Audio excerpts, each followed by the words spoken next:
Welcome to our channel. Today we're diving into a captivating historical event, the Battle of Lake Peipus, also known as the Battle on the Ice.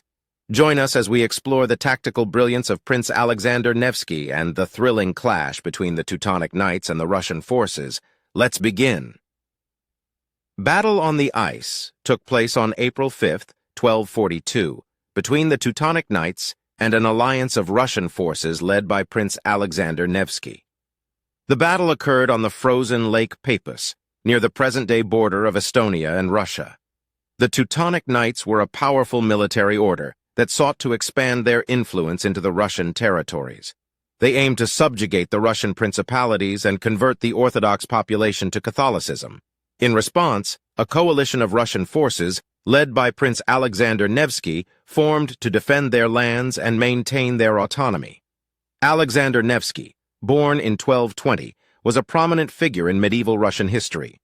He was the Grand Prince of Novgorod and Vladimir, ruling during a tumultuous period when the Russian lands were under threat from invading forces, particularly the Teutonic Knights and the Mongols. Alexander was born into the ruling family of the Principality of Vladimir Suzdal in northeastern Russia. His father was Prince Yaroslav II, and his mother was Queen Feodosia. He belonged to the Rurik dynasty, which had a long history of ruling over Russian lands. Let's take a look at the tactics used in the Battle of the Ice and the tactics used by both sides. Terrain. The battle took place on the frozen Lake Peipus, which presented unique challenges for both sides. The ice was slippery and uneven, making movement difficult. The open expanse of the frozen lake limited the use of traditional cavalry charges and maneuvering, favoring infantry-based tactics. Teutonic Knights strategy. The Teutonic Knights, a powerful military order, aimed to expand their influence into the Russian territories. They deployed a heavily armored force, consisting of knights and infantry, with the intention of breaking through the Russian lines and capturing Prince Alexander Nevsky. Russian defensive strategy. Prince Alexander Nevsky adopted a defensive strategy, taking advantage of the treacherous ice conditions. He formed his forces into a solid line, utilizing a combination of infantry, archers, and light cavalry. The Russian strategy was to withstand the Teutonic assault and wait for an opportunity to counterattack. Use of pikes and spears. The Russian forces employed long pikes and spears to create a wall of defense. They formed dense spear walls that presented a formidable obstacle for the Teutonic Knights. The pikes were effective against the heavy cavalry charges of the knights, as they could be driven into the ice to halt their momentum. Utilization of archers. Prince Alexander's army made significant use of archers. They positioned them behind the spear walls to rain arrows upon the approaching Teutonic Knights. The archers provided both a defensive barrier and offensive capabilities, weakening the enemy forces before they could reach the Russian lines. Exploiting the ice conditions. The treacherous ice conditions played a crucial role in the battle.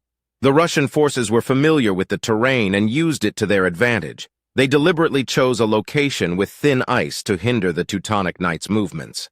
The weakened ice caused the heavy cavalry to sink, making them vulnerable to attacks from the Russian infantry. Counterattack. After withstanding several charges from the Teutonic Knights, the Russian forces launched a counterattack. Prince Alexander's light cavalry, positioned on the flanks, exploited gaps in the enemy's formations. They engaged in hit-and-run tactics, further destabilizing the Teutonic Knights' ranks and sowing chaos. Psychological warfare. Prince Alexander Nevsky employed psychological warfare tactics during the battle. His forces carried religious banners and chanted religious hymns, boosting morale and invoking a sense of divine protection. This psychological element further demoralized the Teutonic Knights. Outcome. The Russian forces successfully defended against the Teutonic Knights and ultimately won the battle. The Teutonic Knights suffered heavy casualties and were forced to retreat. The Battle of Lake Peipus marked a significant turning point in the Northern Crusades, establishing Prince Alexander Nevsky as a national hero in Russian history. The Battle of Lake Peipus marked a turning point in the Northern Crusades. The victory boosted the morale of the Russian people and showcased the effectiveness of defensive strategies and psychological warfare tactics in a frozen lake battle. Overall, the Battle of Lake Peipus stands as a testament to the bravery, resilience, and tactical brilliance of Prince Alexander Nevsky and the Russian forces, who defended their homeland against the Teutonic knights.